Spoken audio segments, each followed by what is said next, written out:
Welcome, ladies and gentlemen, to the Planning and Zoning Commission meeting of Tuesday, October the 12th. It's 7 p.m.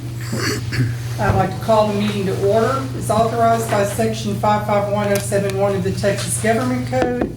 This meeting may be convened in a closed executive session for the purpose of seeking confidential legal advice from the city attorney on any agenda item herein.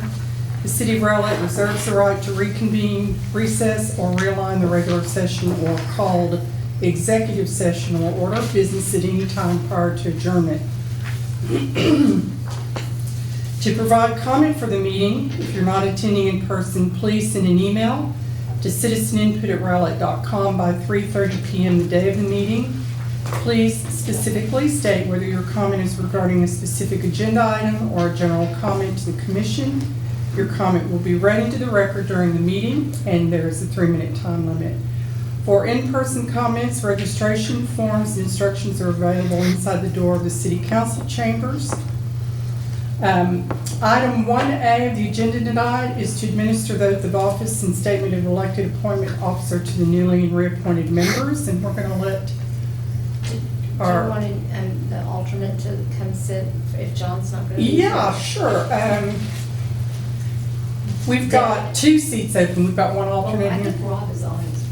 Oh, is he, Robert? Okay.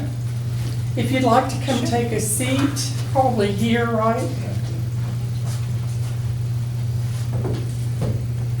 Yeah. Okay. So we've got Deborah Schindler, and you said Robert's coming, and, sorry, Tamara Williams. Okay. And they're both alternates? Or No, Tamara's a regular member. Tamara's a regular member, okay. And the other alternate was Jonathan. I haven't, he is not here yet. Okay, great. So I kind of went over these before, so does Okay. everyone's got all the information. Okay, so if you just want to read, and you can all read at the same time, and just go ahead and read it to me, so. Are y'all ready? 1, 2, 3. Okay.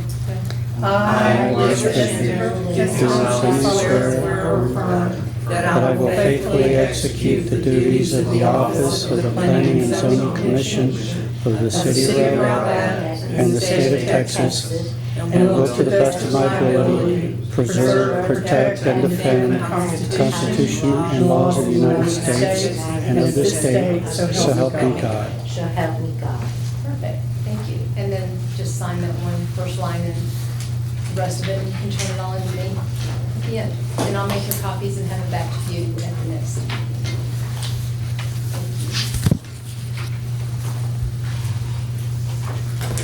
Okay, the next item on the agenda, item 1B, is the election of a chair and vice chair for the 2021-2022 term. And John isn't here, he's our vice chair. I think I could speak for him. I'm willing to go another term, and I'm sure John probably is too. But we are open for anyone else you might want to nominate for these positions. Ready to make a motion? Yeah, I'll make a nomination. Yeah. Okay. Right Or make a there. motion, whatever. I'd like to nominate Lisa Estevez to remain as chair for the 2021-2022 session. Okay. I second. We have a nomination for Lisa Estevez to remain chair for the next term, and we have a nomination by Quinn Seegers and a second by Tamara Williams. All in favor? Quick question, can I vote? Because I came in late. Yes, you can. All right. Sorry. Can I vote? Yes. Tim, does he need to take his oath? I already have He it. didn't need to. Okay. He's on the. Got it. Returning. Okay, all in favor? Please raise Aye. your hand, and that is unanimous. Okay. And we need a vice chair. You good, go ahead. I'd like to nominate John Cote as vice chair. Okay, we have a nomination for John Cote to remain vice chair of the commission. Do we have a second? I second. We have a second by Tamara Williams. All in favor? Just raise your hand. And again, that's unanimous, so that was easy. See what happens when you don't show up. Okay. Item number 2 on the agenda, citizens input. At this time, we will take 3-minute comments from the audience on any topic, and no action can be taken by the commission during this time. Do we have anyone here that would like to make a comment? Go ahead. Hi, I'm Tara Bradley with the Neighborhood Planning Division. I'm located at 5702 Rowlett Road. And it's good to see you all again. I haven't seen you all in a while. And I'm happy to be here to tell you all about what the neighborhood planning team has been doing. We are excited to invite, first of all, did y'all know that we have a neighborhood planning division? Why don't you explain a little Okay. bit? So the neighborhood planning division, I'm gonna take this off if y'all don't mind, so that you can. The neighborhood planning division incorporates neighborhood life activities, which is the block party trailer, city academy, yard of the season, all in those categories from neighborhood life, and incorporates it into long-range planning that we're getting ready to do in the near future. So that's what neighborhood planning is. So those activities that you were seeing before with block party trailer, and then there's gonna be new activities on top of that, more activities geared to HOA support, just a lot of different active pollinator gardens in the future as well. So it's all those activities that help with strengthening neighborhood livability, which we have in our strategic plan. So that's what our neighborhood planning division is. So it's a newer division. It just started within this last year, and we are increasing more activities that we have. And so there's a lot more things that will be added onto our agenda that we have for neighborhood planning. So this is just a little bit of the stuff, like we also had scarecrows on Main as well, something that we did Friday. So I hope you all are enjoying those wonderful scarecrows along Main Street, which was a fun activity for us to do. I enjoyed it, and I'm sure the people that participated enjoyed it, and also the people that are looking at the scarecrows also enjoy it as well. So it was a fun activity. So those are some of the things that we'll be doing, but with long-range planning. So this year, one of the big things that we're doing here is our Neighborhood Summit. So it is the 2021 Neighborhood Summit. It's in partnership with the City of Garland and the City of Plano. This year it's online, and the summit will focus on resilience, strengthening neighborhood livability, and featuring diverse sessions such as creating a pollinator garden, interacting with youth and seniors, to housing choices. That's just to name a few. There's a list of summit sessions that you all can attend. The summit is 8:30 to 12:30 p.m. It is on Zoom. And the best thing of it all is it's free. So, take a half a day, Saturday, to invest in your neighborhood with this information, to do some takeaways that you can implement into your neighborhood after this summit.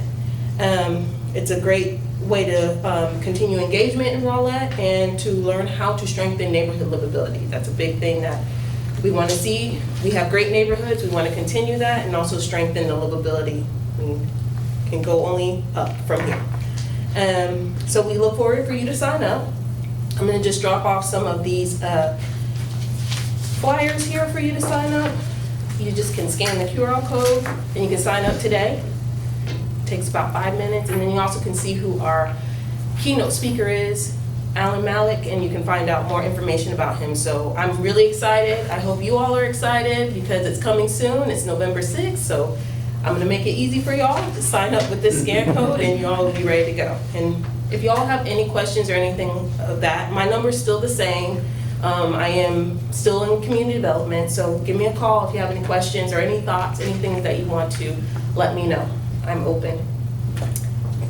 I just want to support you because I have gone online, and I know my wife and I are going to sign up, but you do have some really good speakers coming. And I know it's online, but Yes. it's a Saturday morning, and good way to gather some more information. Yeah. And I like the direction where we're going with the city with regards to some of the pollinator gardens. Yes. Kind of ties in with me being involved with Keep Rowlett Beautiful too, so. Yes. Thank you very much. I'm glad that you enjoy it. Will be some of our local speakers here too. So some people that you may already know you will see speaking at this summit as well. So I hope you all can attend. Even if you don't come at 8:30, I won't dock you for that. Just come. There's different sessions. and I hope to see you all there. Awesome. I'll just give, Thank you, Tara. Can give this out real quick, or give you And one. while you're doing that, Yes. I thought, can I take a minute just to introduce our new members? And I'm sorry, it's Lewis. Yes, Lewis Okay. Frisbee, like the I'm toy. going to have, starting with you, there's 3 new people. If you would just tell us your name and, you know, a little bit about yourself if you like, and so Sure. we'll kind of get acquainted. Lewis Frisbee, as a matter of public information, I'm a registered professional civil engineer. I'm also a Great. certified floodplain manager. Awesome. Very excited to be a part of planning and zoning. It's a little bit ironic because in my business, I do a lot of work going before planning and zoning commissions and boards of adjustments, and so now I kind of get to be on the other side. So I'm looking forward to serving on the Planning and Zoning Commission. Glad Well, to be here. I'm going to speak for all of the regular members and welcome you and say we're awfully happy to have you. My grandfather, who I was unfortunately never met, was a civil engineer for the city of Dallas. He designed the underpass downtown, and he was the city of Dallas city engineer. So, and I grew up with an architect, so all very dear to my heart. So welcome, and we Thank will you. certainly use your expertise. Go ahead. I'm Deborah Schender. I've been involved in city government for most of my adult life. And my dad worked for the city of Dallas for 32 years, as a matter of fact. And my glasses are talking to me. And I have been involved in various capacities. I've been a city secretary at the city of Balch Springs and the city of Sigleville. I've been a police officer at the city of Sigleville. And I served on the city council at the city of Sigleville. Why? Please stop. Just for the record, for people that might be watching at home, to their Bluetooth, they are actually talking, and she's not talking to herself. I can also hear it. Here, I turned them off. I'm glad you explained. Well, I can hear it, and yeah, I'm like, Yeah, well, that's Alexa. She's listening That's to me very and cool. talking back. I turned her off. So anyway, so I've done that, and then when we moved to Rowlett 17 years ago, I got involved here and have served on the bond committee, the charter commission a couple of times, the board of adjustment very briefly. And then about 7 years ago, I sort of started traveling a lot and relinquished my involvement until this past year and a half when, of course, everyone was staying home. And I think it caused a lot of people to reassess what they were doing with their lives, and that was something that happened to me. And I began to see that it's really important to stay involved in politics and in government, and that, as they say, all politics is local. This is where it starts. This is where you can really make a difference. So I haven't been on Planning and Zoning Commission before. As a city council member, of course, I dealt with planning and zoning issues. But I'm really excited to be here with all of you, and I'm way too talkative, so I'll shut up now. Okay, we're awfully glad to have you. Tamara, your turn. I'm a long-time Rowlett resident. I've had my own law firm since 1996, and I've loved Rowlett. I was on the Arts and Humanities Commission for many, many years, and I like to give back to this community. I'm vice president of the Rowlett Lions Club, and I'm really excited to be here. Well, great. Well, we're very happy to have all 3 of you. Thank you for visiting with us a little bit, telling us a little bit about yourselves. Okay, so we are going to move to the consent agenda. We have one item, and that's to consider the approval of the minutes of September 28th, 2021 regular meeting. Commissioners, did y'all have a chance to look over the minutes? Were there any changes or any discussion items? No? Okay. I make a motion to approve the minutes of September 28, 2021 as written. We have a motion on the floor to approve the minutes as written. Do we have a second? Yeah, second. We have a second. And all in favor, please raise your hand. And again, that is unanimous. We will move on to item number 4, items for individual consideration. And there's one item tonight, and this is a public hearing.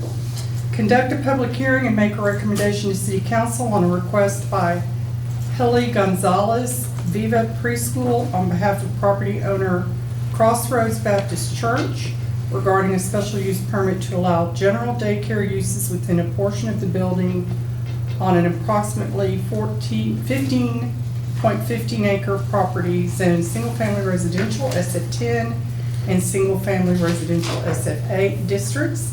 The subject property is located approximately 130 feet northeast of the intersection of Willowwood Street and Cheesa Road, being Lot 1R, Block 1 of Crossroads Church, Willowwood Estates Edition in the city of Rowlett, Dallas County, Texas. And who's presenting? Okay? Yes, Go Madam ahead. Chair, thank you very much. Thank you, Commissioners. I'm just going to go ahead and sit. That's okay with you guys, so we can control Sure. this foreign room that we're in this evening. Thank you very much. Welcome to our new members as well this Can you evening. dim the lights a little bit Oh, so sure. you can see Carlson, this? thank you over there. Perfect. How about all the way? That's all the way out, but that's all right. I'm not sure it's. One more go up. Oh, with the camera. Yeah, with the camera. So, Oh, yeah. okay. If you have any questions, just Okay. feel free to reach out to me.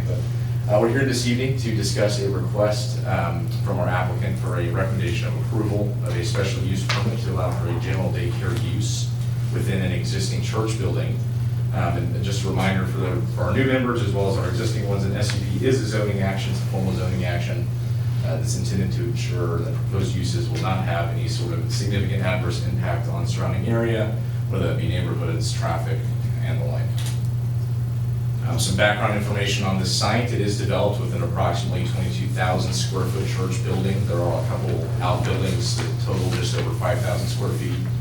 The applicant is proposing to use a portion of this existing building and as well as the external playground to operate a daycare facility. There will be approximately 30 students that utilize 2 classrooms within the existing building from the hours of 9 a.m. to 2 p.m. during the weekday. The proposed use will not alter any external conditions. That includes parking or any circulation on site, only using the existing conditions. Some proposed floor plan for you. I apologize, it's a little tough to see. The interior configuration of the daycare does have 2 internal classrooms. They total approximately 680 square feet combined. There are 2 points of ingress and egress, one for parent drop-off and pickup, the other for playground ingress and egress, as well as some internal circulation of hallways. There are 42 parking stalls that immediately abut the building. However, there are approximately 140 additional stalls on site south of the building. There will be restroom facilities for staff and students, as well as the external playground. With all rezoning cases, staff conducts their surrounding land use analysis. The surrounding built environment is residential in nature. The comprehensive plan does designate this area as low-density residential, which is specifically meant for 7,000 to 20,000 square foot lots and supporting uses. And this would fall obviously within that supporting use category. The proposed SUP is consistent with that designation because it would allow for a daycare facility within proximity to residential uses. As this is a public hearing item, we noticed for this to our 200 and 500 foot radii on September 24th. Out of the 18 200-foot and 67 500-foot notices, we did not receive any in return. And with that, staff does recommend approval of the SUP. The proposed use is complementary to the surrounding built residential environment, as well as the comprehensive plan, and would not jeopardize the existing church building. With that, I'm available for questions. The applicant does have a brief presentation with some more information if you'd like to hear it. She's also available for any questions you might have. Commissioners, any questions for staff? Okay. If you'd like to come make your presentation, please state your name and address for the record. My name is Ellie Gonzalez. My personal address or the address of the facility? Which one? The facility. Yeah, the facility. It's 7900 Cheesa Road, Rowlett, Texas 75089. All right, so do you want to start at the beginning? Sorry about that. Well, first and foremost, thank you guys for having me. I'm super excited to be here with you guys, and I'm excited to let you guys know a little bit of background on our school. Although we fall under daycare, we consider ourselves more of a preschool. We won't have infants, so our kids will be from the ages of 2 to 4. And we do have a very rigorous curriculum, so we do consider ourselves more of a preschool than a daycare. So just a little bit of background. Viva is a Spanish immersion program. We're super excited about bringing this to Rowlett because there is no school of its kind in the area. There's one in Heath, and then there's one all the way in Dallas, so we're kind of a really good central space for families. We've had a really good response from families in Rowlett as well. Of our current enrollment, 90% of our families are from Rowlett, so we're really excited to bring that to the area. And just a little bit of background on myself. I have more than 12 years of experience in dual language education. I'm really passionate about bringing language, diversity, culture to our school and to the area. I taught for several years internationally as well, in South America and in Mexico, so I really wanted to bring a little bit of what I've learned teaching abroad as well into our school. Our mission is, our mission consists of engaging our bilingual students through authentic language immersion, STEAM, and a play-based curriculum. We are passionate about fostering an appreciation for world languages and cultures and inspiring them to become lifelong biliterate world learners.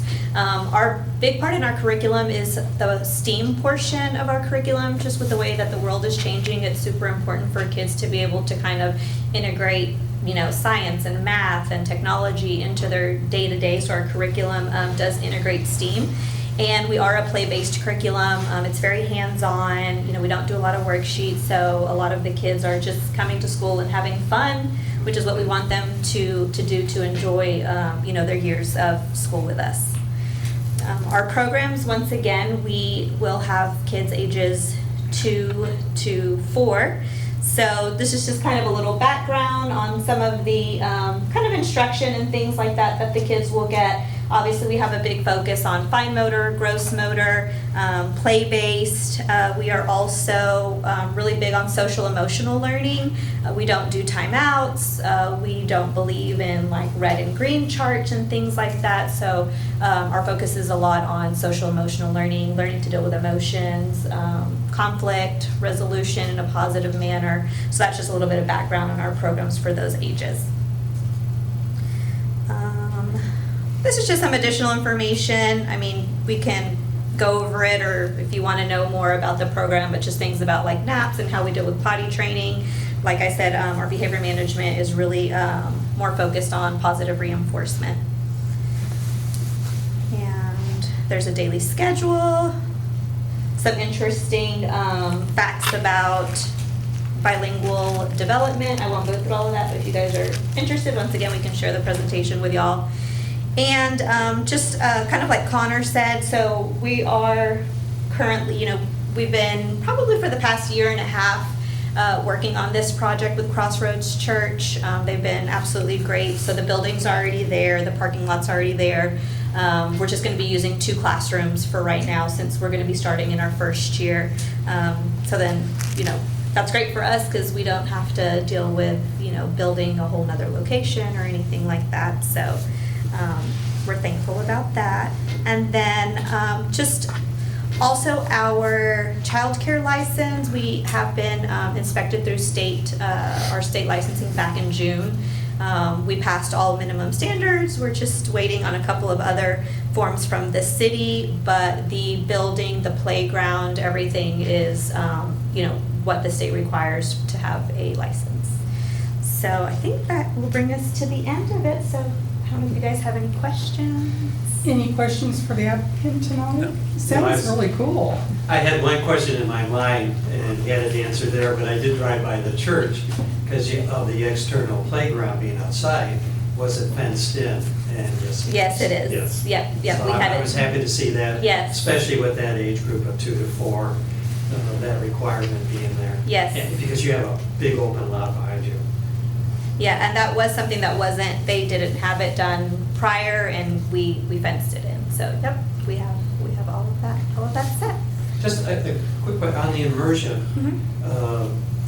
Can it go both ways with English too? If you have Hispanic families that are part of your church or coming in that need, coming from education, we have the other way too, where they speak all Spanish and then immersing them into English too. So I would imagine the two can work together. Yes, as of right now, we're a full immersion program in Spanish. Our market is really more towards learning Spanish and becoming bilingual that way.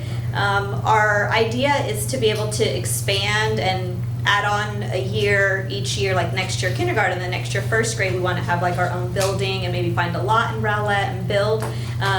Then English and Spanish will be given. So at that time, probably more of the other way for our second language learners. They would get their So English that way. Yes. Mhm. That's very cool. Any other questions? Will you accept special needs students? As of right, for our first year, we're not planning on having special needs student. We want to really be trained. That's something that we're going to be working on this year with our teachers to train students. We do have a teacher that's trained in autism, so we actually do have one child on our roster currently right now that is autistic. But other kind of special needs, we would just need to make sure that we're trained for that. But we would definitely accept it once once our teachers are trained.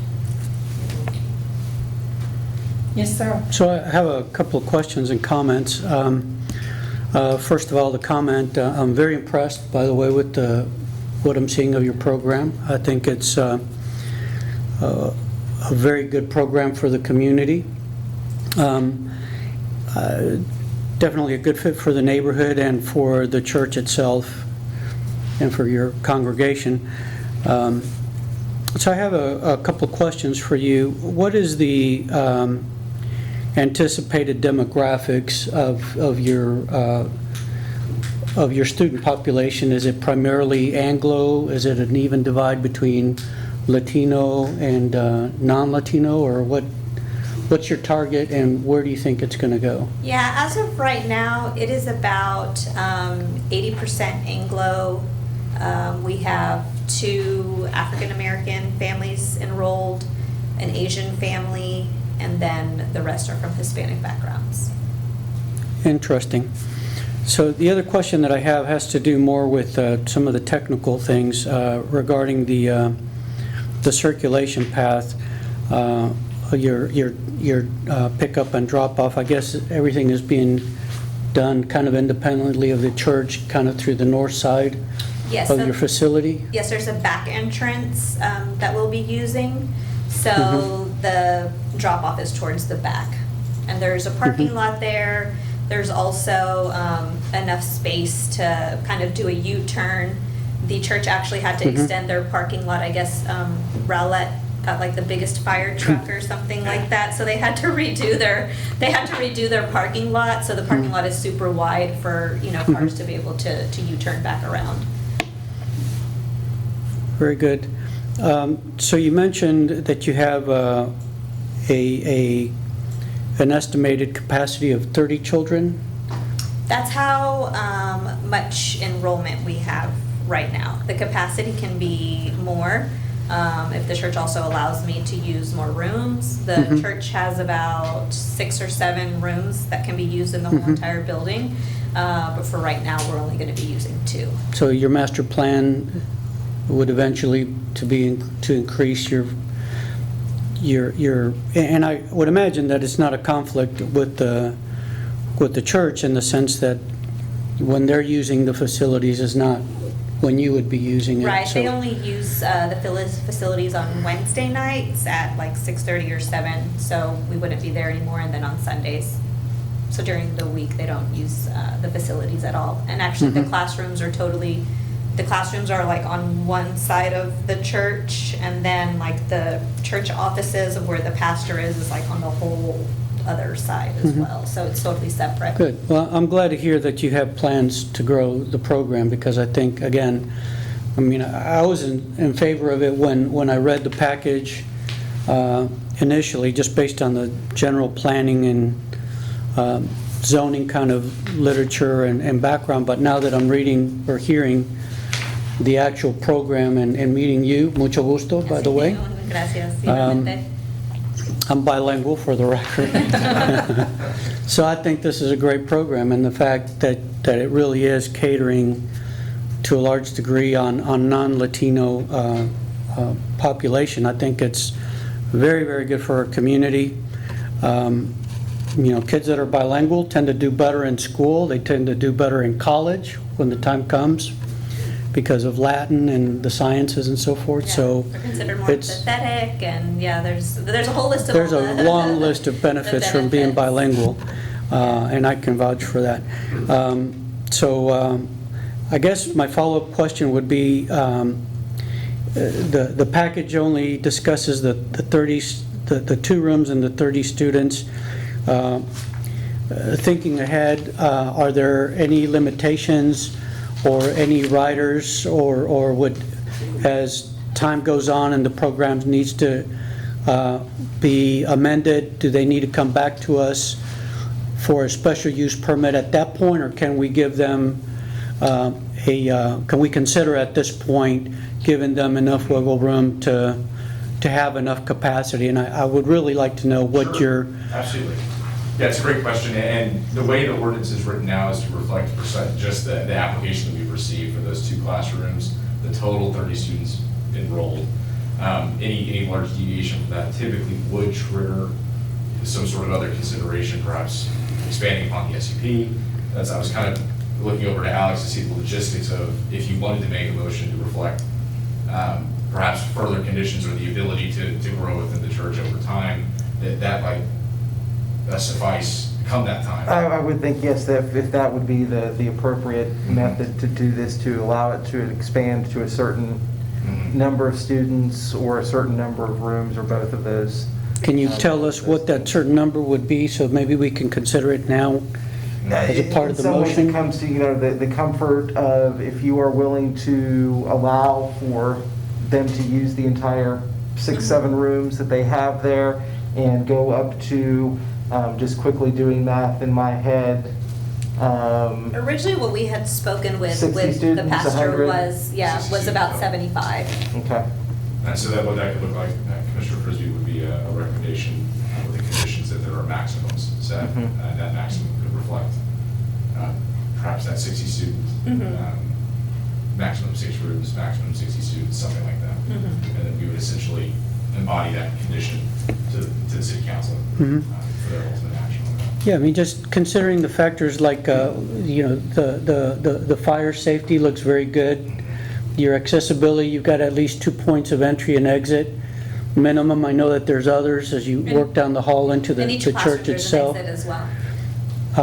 The playground, and you got a lot of green space and room, both outside and inside. So I'm just seeing a lot of capacity here. So and the reason I bring that up is I would hate for you to be kind of a victim of your own success. Next year have to And have to come back and ask for an amendment to your SUP.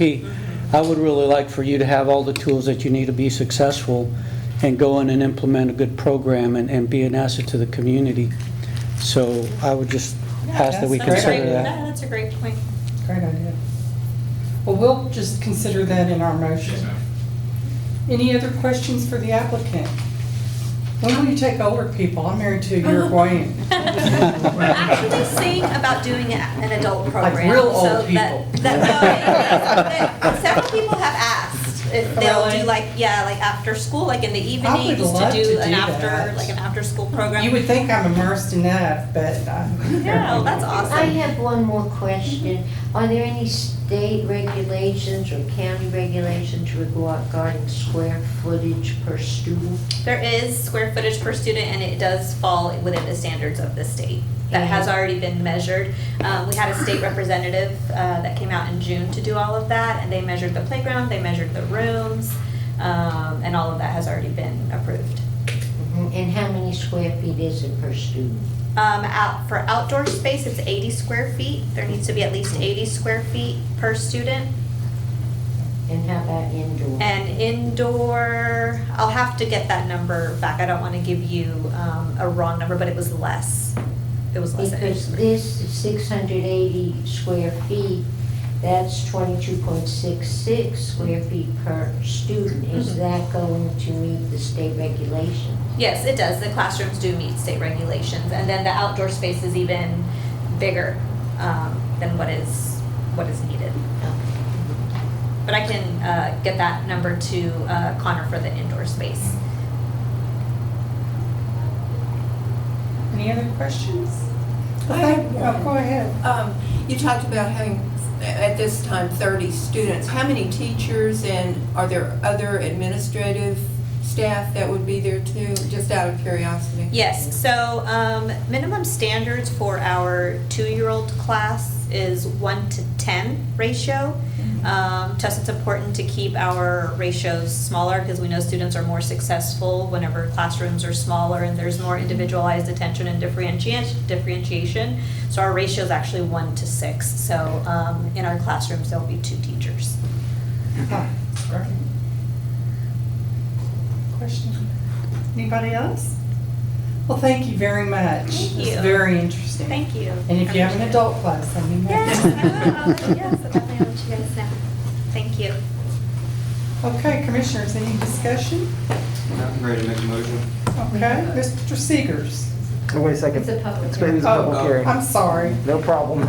At this point, we'd like to open the public hearing. Is there anyone? There's no one here, right? that I see? We have Nothing. I'm sorry, and I wrote it in big letters. If there's no one here to speak, we will now close the public hearing. And now, commissioners, would you like to make a motion? Mr. Yeah, I Seegers? think it's a great idea. I got 2 kids that both went through WCA, and I think those programs are awesome, especially with that. Yes, yeah, well, we actually have some students that transferred from WCA to be into our program.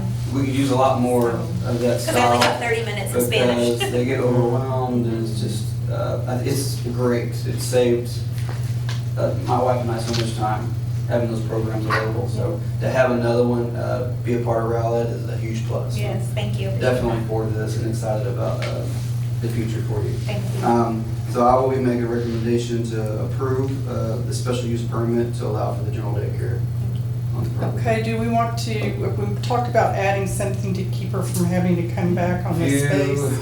Yeah, what's your thoughts? I would say, I would amend it to say at least 60. I think the numbers that were given were between 60 and 75. So would that suffice for you, 60 or 75? Yeah, what the church had told me was to start out 75. So. Let's make it 75. Okay, so we have a motion on the floor for approval, but would you like to make an amendment? Yeah, we'll make an amendment to allow, correct my language, for 75 for future use, 75 students for the future. Okay. Do we need to also add the 6 to 7 classrooms? Yes, ma'am. Yes. With the added 6 or 7 classrooms. Up to 6, was it 6, I think? So we've got an amendment then to allow for up to 75 students and 6 classrooms. Yes. Do I have a second? I'll second that. We have a second by Mr. Crispy. All in favor? And again, we're unanimous. And that is our meeting. So we are adjourned. Good night, everybody.